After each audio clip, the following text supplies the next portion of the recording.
Now the serpent was more shrewd than any of the wild animals that the Lord God had made. He said to the woman, "Is it really true that God said, 'You must not eat from any tree of the orchard?'" The woman said to the serpent, "We may eat of the fruit of the trees of the orchard, but concerning the fruit of the tree that is in the middle of the orchard, God said, 'You must not eat from it, and you must not touch it, or else you will die.'" The serpent said to the woman, "Surely you will not die, for God knows that when you eat from it, your eyes will open, and you will be like divine beings who know good and evil." When the woman saw that the tree produced fruit that was good for food, was attractive to the eye, and was desirable for making one wise, she took some of its fruit and ate it. She also gave some of it to her husband who was with her, and he ate it. Then the eyes of both of them opened, and they knew they were naked. So they sewed fig leaves together and made coverings for themselves. Then the man and his wife heard the sound of the Lord God moving about in the orchard at the breezy time of day. And they hid from the Lord God among the trees of the orchard. But the Lord God called to the man and said to him, "Where are you?" The man replied, "I heard you moving about in the orchard, and I was afraid because I was naked, so I hid." And the Lord God said, "Who told you that you were naked? Did you eat from the tree that I commanded you not to eat from?" The man said, "The woman whom you gave me, she gave me some fruit from the tree, and I ate it." So the Lord God said to the woman, "What is this you have done?"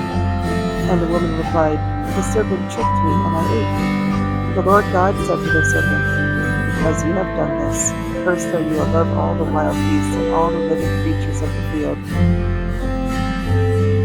On your belly you will crawl, and dust you will eat all the days of your life. And I will put hostility between you and the woman, and between your offspring and her offspring. Her offspring will attack your head, and you will attack her offspring's heel." To the woman he said, "I will greatly increase your labor pains. With pain you will give birth to children. You will want to control your husband, but he will dominate you." But to Adam he said, "Because you obeyed your wife and ate from the tree about which I commanded you, you must not eat from it. Cursed is the ground against you. In painful toil you will eat of it all the days of your life. It will produce thorns and thistles for you, but you will eat the grain of the field. By the sweat of your brow you will eat food until you return to the ground, for out of it you were taken.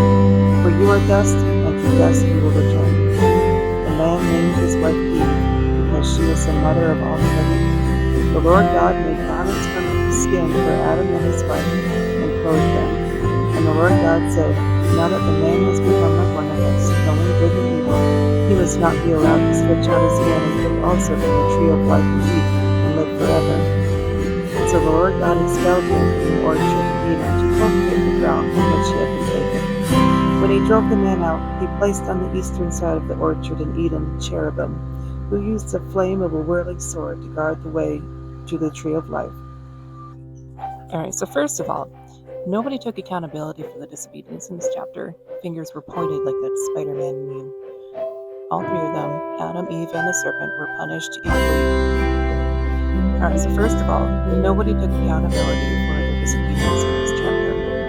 Fingers were pointed like that Spider-Man meme. And all three of them, Adam, Eve, and the serpent, were punished equally. The serpent, who was cursed first, was cursed with the dust, or us, and war with the children of woman. Now, we fight a war against principalities, not of the flesh. So the serpent can be representative of the enemy of the devil or Satan, whatever you call it.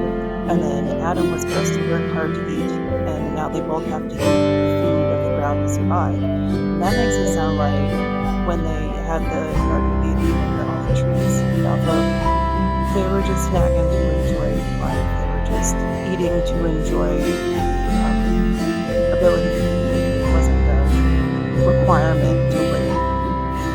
Like, they had it made, and they lived in a state of stasis. They only ate when they wanted to, nothing was in them.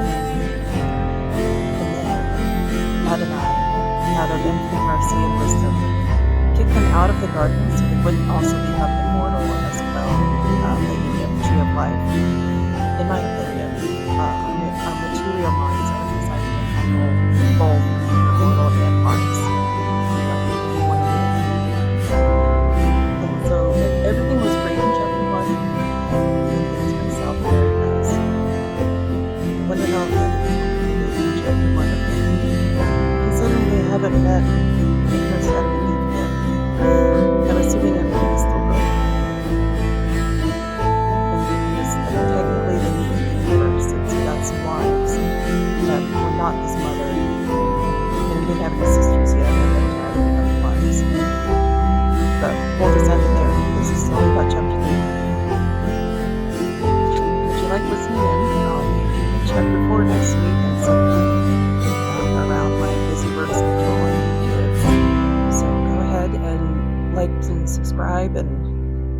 use the notification bell to be notified when I upload more. And I will talk to you all next week, or maybe later this week. I don't know what I'll be able to do yet, but talk soon. Bye.